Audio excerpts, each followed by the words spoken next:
السلام علیکم ورحمۃ اللہ وبرکاتہ۔ اعوذ باللہ من الشیطان الرجیم، بسم اللہ الرحمن الرحیم۔ آج ہم گرامر کا تیسرا پارٹ پڑھ رہے ہیں۔ آؤ عربی سیکھیں، قرآن کو سمجھیں۔ ہمارا مقصد یہ ہے کہ صرف قرآن کو سمجھنے کے لیے ہم یہ گرامر سیکھ رہے ہیں۔ اس کورس کو اذکار نماز سے شروع کیا گیا ہے۔ اگر ہم اذکار نماز سے شروع کریں گے تو ہماری نماز میں اس کا اعادہ ہو جائے گا انشاءاللہ۔ سبق نمبر 1 تعوذ اور گرامر ہوگا ہوا ہم۔ ان سبق میں آپ 12 الفاظ سیکھیں گے جو قرآن میں 7248 بار آئے ہیں۔ اعوذ کے میننگ ہے میں پناہ میں آتی ہوں، اور باللہ دیکھو با یہ حرف جر ہے، کل حرف جر 17 ہے۔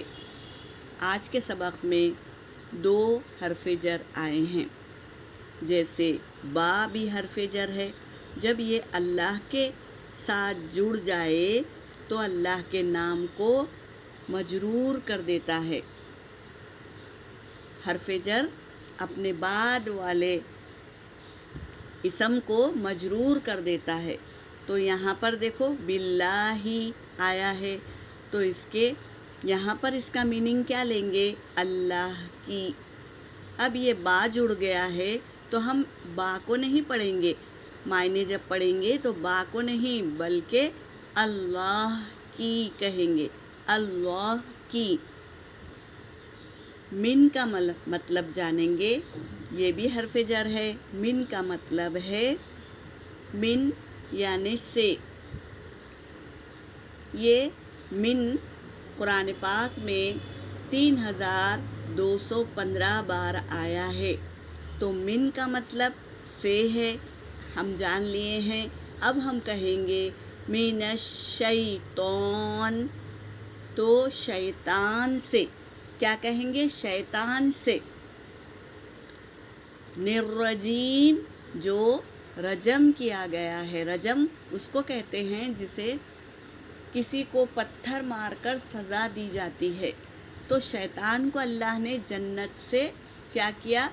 نکال دیا، تو اس کو ایسی سزا دی گئی ہے جیسے پتھر مار کر سزا دی جائے، تو اسے رجیم کہتے ہیں۔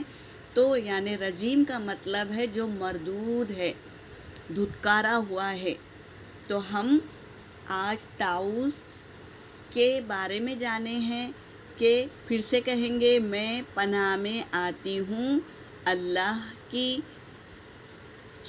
من الشیطان الرجیم، شیطان سے جو مردود ہے یا رجیم ہے۔ کیونکہ ہمیں اس سے 2 سبق لینا ہے۔ ایک تو یہ کہ شیطان کس لیے اللہ سے ناراضگی کا سبب بنا، کیونکہ شیطان کو اللہ نے آدم علیہ السلام کو بنایا اللہ نے، اور کہا کہ سب کو کہا کہ آدم علیہ السلام کو سجدہ کرو، تو فرشتوں نے سب نے سجدہ کیا، لیکن شیطان سجدہ نہیں کیا۔ شیطان نے کیا کیا؟ ابا واستکبر، یعنی اس نے انکار کیا۔ کس لیے انکار کیا؟ کیونکہ اس نے تکبر کیا۔ تکبر اللہ کو پسند نہیں ہے، تو اللہ تبارک تعالیٰ نے اسے جنت سے نکال دیا۔ اب جنت میں کون ہے؟ آدم علیہ السلام اور حوا علیہ السلام۔ تو شیطان کو اس بات سے چڑ تھی کہ آدم علیہ السلام کی وجہ سے میں جنت سے نکالا گیا ہوں، تو آدم علیہ السلام کا وہ دشمن بن گیا۔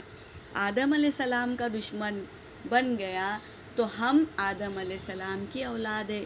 آدم علیہ السلام اور حوا علیہ السلام ہمارے امی ابو ہے، تو ان سے ہمارا رشتہ ہے، تو یہ شیطان ہم سے بھی دشمنی کرتا ہے اور ہمیں وسوسے ڈالتا ہے اور ہمارے ذکر کو خراب کرتا ہے، سستی نماز میں لاتا ہے، نماز میں وسوسہ ڈالتا ہے۔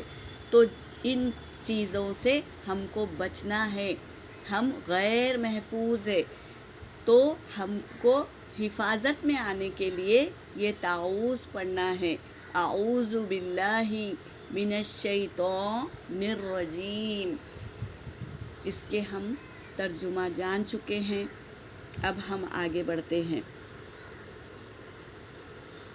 اس کورس میں ایک سبق 3 حصوں میں تقسیم کیا گیا ہے، عربک، گرامر اور ایکسرسائز۔ آج ہم گرامر کے قواعد جانیں گے۔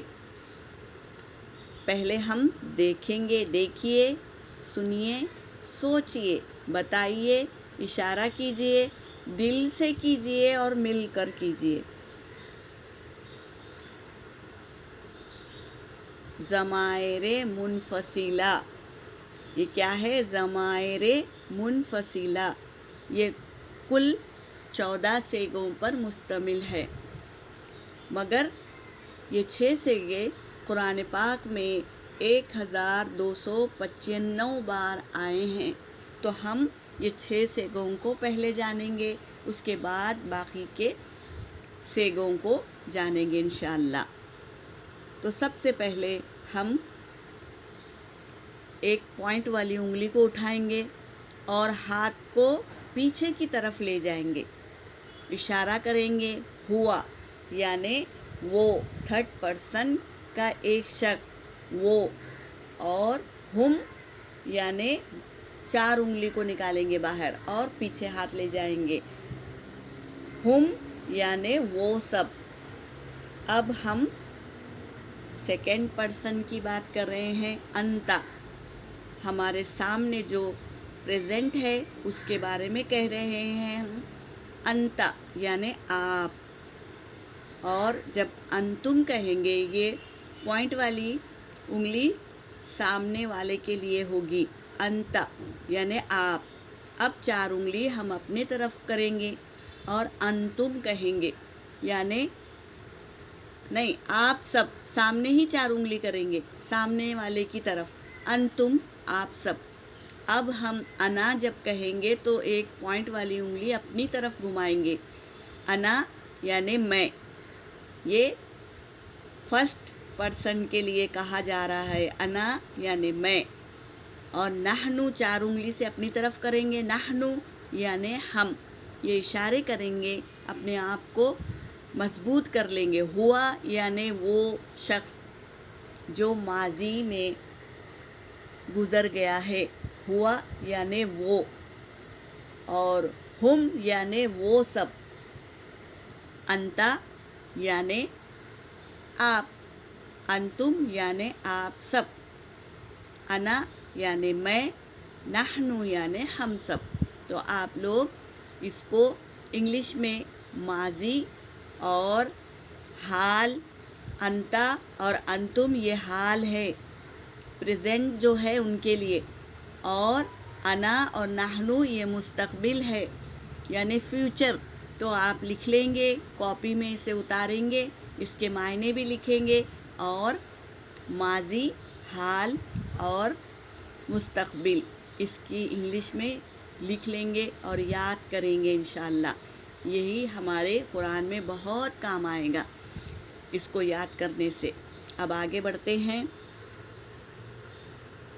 یہ الفاظ ہے، یہ کیا ہے، یہ ہم آگے چل کے سمجھیں گے، لیکن کچھ کلام ہے، یعنی کچھ الفاظ ہے جس کے معنی ہم کو جاننا ضروری ہے اور یاد کرنا ضروری ہے، آگے جا کے ہمیں یہ بہت کام آئے گا۔ تو یہاں پر دیکھو، کفرا اس کے معنی ہے جھٹلانا، رزقا یعنی رزق دینا، کتبا یعنی لکھنا، ظلما یعنی ظلم کرنا، فتح کھولنا، انذرا یعنی آگاہ کرنا، فضل یعنی فضیلت دینا، علمہ یعنی سکھانا، خلق یعنی پیدا کرنا، انعم انعام کرنا، انزل یعنی نازل کرنا، فعل کرنا، فعل کا مطلب ہے کرنا، کوئی بھی کام کرنا، آمنا ایمان لانا، ارسل یعنی بھیجنا، جعل یعنی بنانا۔ ان سب کے ناموں کے ساتھ ترجمہ بھی ہم کو یاد کرنا ہے تاکہ آگے ہمیں کام آئے، یہ چیزیں کر کے رکھنا ہے۔ یہاں پر میرا سبق ہو گیا۔ وآخر دعوانا ان الحمد للہ رب العالمین۔ اللہ تبارک تعالیٰ ہمیں شیطان کے فتنوں سے بچائے اور نیک اعمال کرنے کی توفیق دے۔ تو طاؤس کو یاد رکھیں گے ہمیشہ، شیطان کو جب بھگانا ہو اور اللہ کے پناہ میں ہم کو آنا ہو تو ہم طاؤس ضرور پڑھیں۔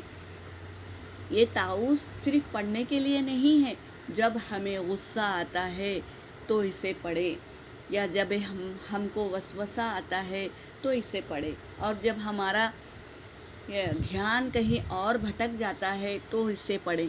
تو یہ طاؤس بہت بہترین حفاظت ہے جو ہمیں شیطان سے دور کر کے اللہ کی پناہ میں لے آتی ہے۔ تو اسے یاد کرے اور اپنے ذہن میں بٹھا لے تاکہ ہم نماز میں جب طاؤس پڑھے تو اس کے معنی پر ہمیں دھیان رہے۔ یہاں پر میرا سبق ہو گیا۔ وآخر دعوانا ان الحمد للہ رب العالمین۔